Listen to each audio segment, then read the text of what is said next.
барои зиёд шидани шанси бурд кардан аз конкурси мо хостем камтарак призои конкурсмона иваз кунем. аз ба ҷои мошине ки дар конкурс приз намондагиай барои 4 нафар 5000 сомонӣ приз мемонем. ҳамагӣ дар конкурси мо 19та приз мебошад, 10та конверти 1000 рубла, 5та телефон ва барои 4 нафар 5000 сомонӣ. дар конкурси мо ҳамагӣ 1200 дона билетай. шанси бурд кардана хела зиёд кардем. нархи як дона билет 300 рубл, яъне 47 сомонӣ. ти метавонӣ билет бихарӣ ва бурд кунӣ. рақамҳои картаи Сбербанк дар 300 рубл ё 47 сомонӣ мепартоӣ. чекта дар рақамҳои WhatsApp роӣ мекунӣ. ногуфта намонад, дар конкурси мо 19 дона призай. анҷоми конкурс рӯзи 20 ноябр мебошад. конкурси мо ғолиб ша дар инами Instagram муайян мекунад. бидро обуна боша дар Instagram.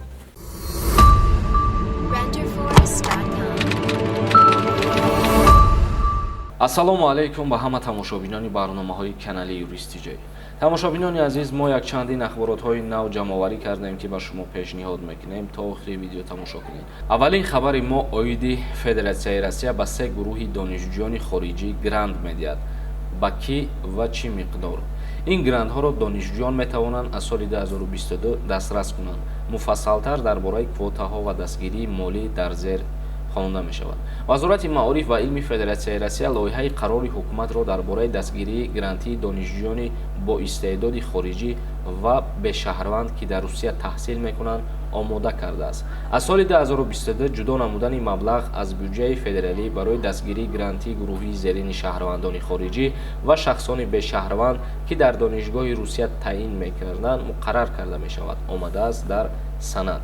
яъне ки вазорати илм ва маорифи Федератсияи Россия тасмим гирифт ки баҳри шаҳрвандои хориҷие ки дар Федератсияи Россия таҳсил мекунанд ва донишҷӯёни бо истеъдод ба шумор мераванд грант ҷудо кунад ва шурӯъ карда аз соли 2022 ҷудо намудани бюҷет барои ҳамин донишҷӯё оғоз мегардад. 3 гурӯҳи донишҷӯён метавонанд соҳиби грант шаванд. донишҷӯёни бахши бакалавр ва магистратура ки тавассути квота таҳсил мекунанд на бештар аз 1500 донишҷӯанд. донишҷӯёни шуъбаи рӯзона ё ғоибонаи магистратура, аспирантура ва ординатура ки ҳамчунин дар ҳудуди Федератсияи Россия кор мекунанд на бештар аз 4500 нафаранд.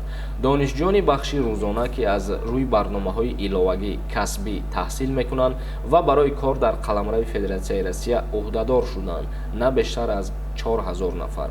яъне ки цифраҳое ки мо гуфтем ҳамин қадар шаҳрвандои ҷумҳурии Тоҷикистон ба грант таъмин карда мешавад.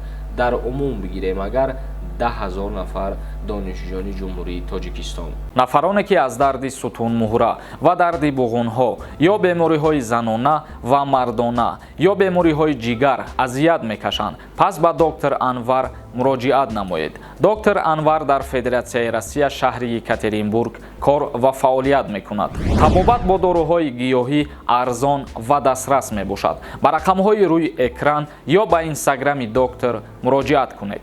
барои гурӯҳи аввали донишҷӯёни хориҷӣ пардохти хароҷоти роҳгиро барои вуруд ё хориҷ шудан аз Русия пешбинӣ шудааст.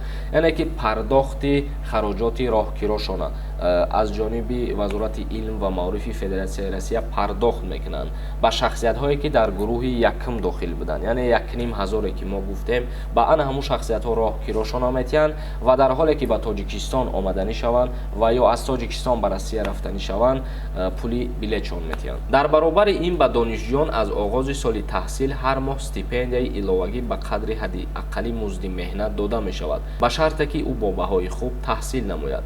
инчунин барои харидани бимаи тиббӣ ё пардохти пули хобгоҳи кӯмаки молӣ пешбинӣ шудааст. дастгирии молии гурӯҳи дуюми донишҷӯён пардохти стипендияи иловагӣ ба андози 2 маоши ҳадди аққал дар давоми соли хониш аз ҷанбасти нимсолаи якум ба шарти супоридани аттестатсионӣ ҳамаи фанҳо бо баҳои на камтар аз хуб вобаста аст. барои гурӯҳи сеюм донишҷӯён грант маблағи таҳсилро барои барномаи иловагии касбии интихобшуда ба тӯли на бештар аз 72 соати академикӣ пешбинӣ мекунад. қаблан Думаи давлатии Федератсияи Россия аз идеяи додани иҷозати иқомат ба ҳама донишҷӯёни хориҷӣ пас аз хатми донишгоҳ пуштбонӣ карда буд. хабари дигар оиди тамдиди муддати ҳуҷҷатсупорӣ барои таҳсили ройгон дар Федератсияи Россия дар донишгоҳҳо. онҳое ки мехоҳанд дар донишгоҳҳои Федератсияи Россия таҳсил кунанд метавонанд барои ширкат дар озмуни интихобӣ аз тариқи онлайнӣ ба таври ройгон муроҷиат кунанд. Агентии федералӣ қабули довталабон аз кишварҳои иттиҳоди давлатҳои мустақил ба донишгоҳҳои Русияро тамдид мекунад. Акнун имкон аст то 25 ноябр барои таҳсили ройгон дар донишгоҳҳои Русия дар бахши бакалавр, магистратура, ординатура ва аспирантура ҳуҷҷат супоранд. қаблан ин ниҳод хабар дода буд ки интихоби шаҳрвандони хориҷӣ то 1 ноябр идома хоҳад кард, аммо бо назардошти маҳдудиятҳои беморӣ тасмим гирифт ки ин муддатро тақрибан барои 1 моҳ тамдид кунанд. яъне шахсиятҳое ки мехоҳанд аспирантура, бакалавр, магистратура ва ординатура бихонанд метавонанд ки ба таври ройгон ҳуҷҷатҳои худшонро пешниҳод кунанд. то рӯзи 25 ноябр муҳлат доранд ва ҳуҷҷат пешниҳод кардан ройгон мебошад. аз озмун ки шумо гузаштем, яъне аз имтиҳон ки шумо гузаштем, метавонед ки бо тариқи ройгон дар донишгоҳҳои Федератсияи Россия таҳсил кунед. тамошобинони азиз, барномаро ҷамъбаст мекунем ба ҳамин. дар канали мо обуна шидана фаромӯш накунед. то барномаҳои дигар, худованд ҳамаи мо ва шуморо нигаҳбон бошад.